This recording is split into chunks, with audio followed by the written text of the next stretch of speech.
Children can experience physical and emotional health issues such as neglect or abuse.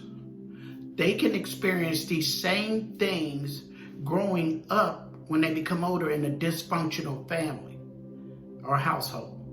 This is called adverse childhood experiences. And in this video, we're going to go over 10 things that are considered adverse childhood experience issues that can come up in your life.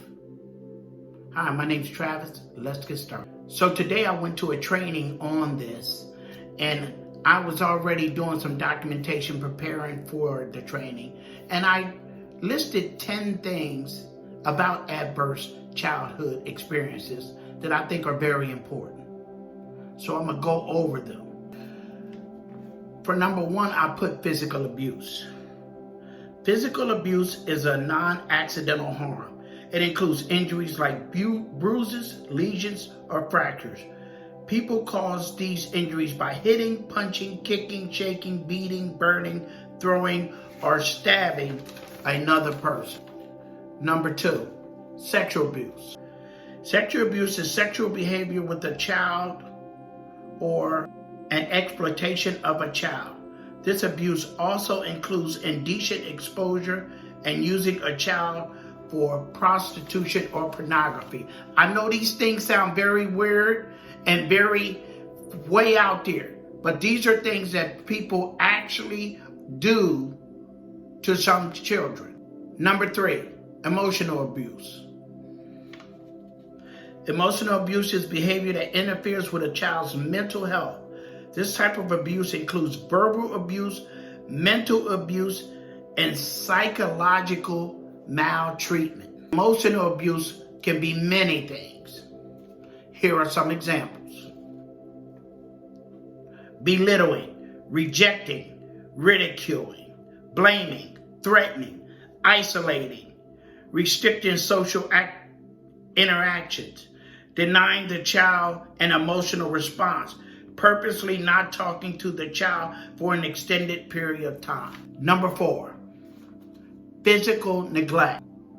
Physical neglect is failing to provide for the child's basic needs. This neglect includes not providing food, clothing, shelter, medical attention, or also includes lack of supervision. Telling them you're not giving them something to eat because they did a certain thing. Leaving kids that shouldn't be unattended. All of those things come along with that. And they are all a part of physical neglect. Number five, emotional neglect. Emotional neglect is the failure to meet a child's emotional needs. Emotional neglect includes failing to provide social support or needed medical health treatment. This includes when a child needs are ignored. An example would be a baby crying and no one fended for the child or came to the child's aid. It's happened. A lot of times we don't intentionally do it, and sometimes we do intentionally do it. It's still neglect. Number six, mental illness. Living with a relative with a mental illness issue can have significant impact on a child. Depending on their disorder, or a parent may not take adequate care of the child. They may also fail to model appropriate behavior for the child. A lot of people don't believe in their child being with somebody else or going somewhere else because they cannot handle them. And a lot of times what happens is when that child decides to stay there, or the parent decides that they're going to stay there, they get neglected because they already don't have the capability of taking care of them, but they continue to allow them to live with them. An incarcerated relative. Children with an incarcerated parent may grow up primarily in a single parent household. Having an incarcerated parent is challenging for the parent who is home with the child. That is so true, because if you're incarcerated and I'm home with the child, I got to deal with the child that not only doesn't have a mother, but a child that's having rebellion and issues and behaviors because they don't have a mother. And now I have to deal with that child based upon those circumstances. Number 8, mother treated violently. Any violence in the home is a traumatic event. Witnessing violence toward a primary caregiver affects a child. This impacts the child because it's the mother that typically is the primary caregiver. If a child forms an attachment to her that tends to be stranger than the other family members, they rely on their mother to take care of them. Seeing her hurt, especially by another loved one, is a traumatic experience. Number 9, substance abuse. Substance use in a home can lead to a variety of unsafe conditions for the child.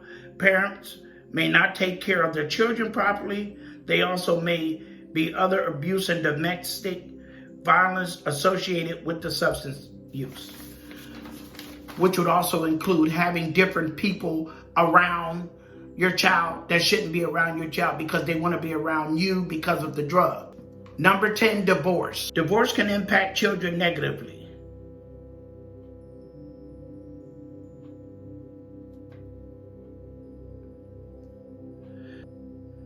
Some divorcing parents expose children to verbal and physical fighting. Unfortunately, that's true. A lot of times it's not amicable and it's somebody wants to break up because of the other one did this or the other one did that. But the child is in there and the child takes the blunt of all of that in and sees everything that's happening. Therefore, when they grow up, they tend to think certain things that are normal aren't normal.